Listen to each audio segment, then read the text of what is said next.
Welcome back to the channel, friends. Today is a beautiful Friday, and we have so much to unpack from the latest trip to Port Charles. The tectonic plates of this town are shifting, and the fallout is going to bury half these families. We are looking at impossible choices, shattered alliances, and a momentum shift so violent it's going to leave casualties in its wake. First of all, react first, explain later. Justinda has completely lost her mind. She is actually planting drugs on Willow. Wait, I'm getting ahead of myself. Let's rewind and start at the Quartermain mansion because the scene between Tracy and Jason gave me absolute. Tracy Quartermain is standing there, looking at Jason, and she just flat out asks him, "What am I in for? Good, bad, or pack a bag? Hide a body? Am I the only one who screamed at the television?" That is classic Tracy. She doesn't sugarcoat anything. She knows exactly who Jason is and what he has brought to that family's doorstep for decades.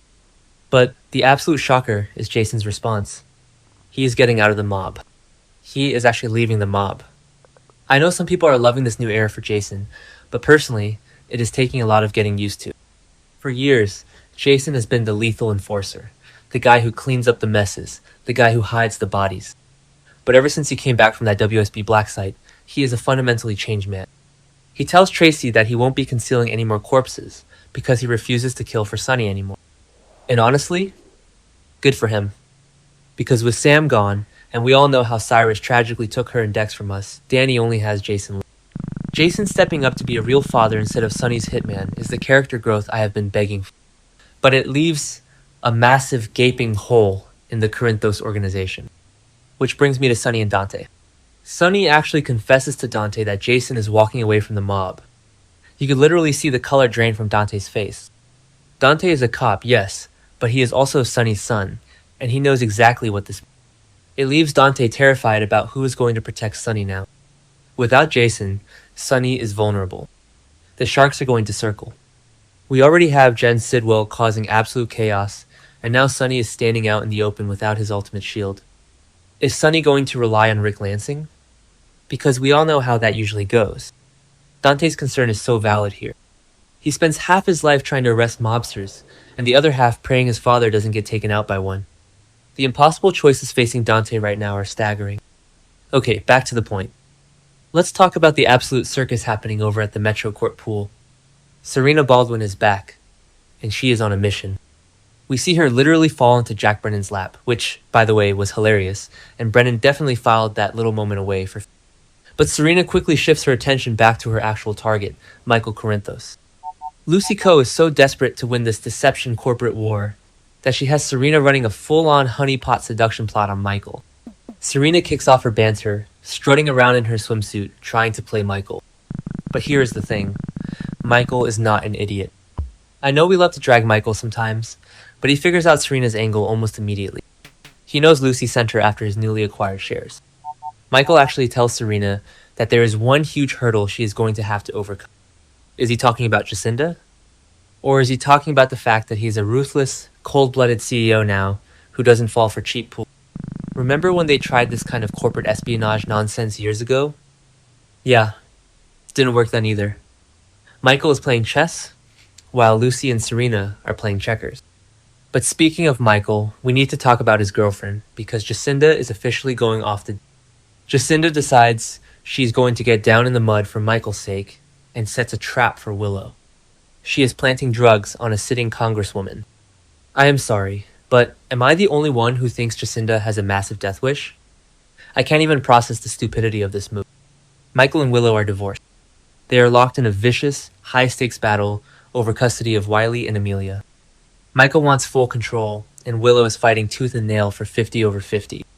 If Justinda plants drugs on Willow to weaken her stance in the custody fight, it is going to blow up in everyone's faces. Michael wants to win, but he wants to win smartly. When Michael finds out Justinda went rogue and planted narcotics to frame his ex-wife, he is not going to approve. He is going to lose his mind. If this gets traced back to Justinda, it makes Michael look complicit, and the courts will hand those kids right back to Willow and her paralyzed but recovering husband, Drew. Justinda is playing with fire, and she is going to burn Michael's entire custody case to the ground. And while Justinda is busy committing felonies, Willow is off tracking down her mother, Nina. Can we talk about this confrontation? Willow is furious, because Nina blabbed to Jack Brennan about Willow's desire to reopen the Drew Kane shooting investigation against Michael. Willow actually tells Nina that she needs to have a chat with her about discretion. The absolute nerve of Willow Kane. Willow lecturing anyone about discretion is the most hypocritical thing I have ever heard. This is a woman who has been secretly drugging her husband with paralytics to keep him locked in his own body. And she wants to lecture Nina on keeping secrets? I am literally screaming at my screen. Nina, for once in her life, is actually being the voice of reason. Nina is terrified that Willow is making too much trouble for herself, and practically begs her to stand down from this custody fight with Michael, at least for now. Nina knows that Michael is dangerous when backed into a corner, and she knows that Drew is a ticking time bomb. But Willow? Willow is so arrogant right now. She argues that this is the strongest position she will ever be in, and she refuses to let it go to waste. She thinks she holds all the cards. She thinks she has Michael on the ropes. She thinks she has Drew's silence, and she thinks Brennan is going to handle her dirty work. She is completely delusional. Drew is awake, the blackmail evidence is missing, and Justinda is about to frame her for drug possession. Willow's strongest position is a house of cards built in a hurricane, and I am honestly here for the moment it all comes crashing down. I used to love Willow when she was just a sweet school teacher, but this ruthless, political, manipulative version of her is stressing me out. She is turning into Nell Benson right before our eyes. Wait, let me catch my breath. We have to pivot to the courtroom because the stakes over there are just as high. Curtis Ashford's criminal trial is officially underway, and the tension is suffocating. Portia Robinson is on the witness stand, and you can see the absolute agony on her face as she wraps up her uncomfortable testimony.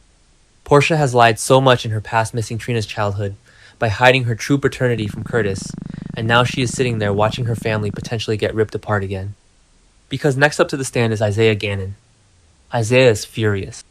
Curtis assaulted him, ruined his hand, and derailed his entire surgical career. Isaiah wants Curtis to pay, and he wants to take over that daddy spot with baby Desmond. But Curtis's lawyer is Martin Gray, and Martin is an absolute shark. Martin knows that the only way to save Curtis from a massive prison sentence is to prove undue provocation. So what is Martin going to do? He is going to push every single one of Isaiah's buttons. I can already picture it. Martin is going to stand there with his southern drawl, poking and prodding at Isaiah's ruined career, his ego, his relationship with Portia, until Isaiah completely snaps on the stand. Isaiah is going to have a nearly impossible time pushing down the bubbling anger.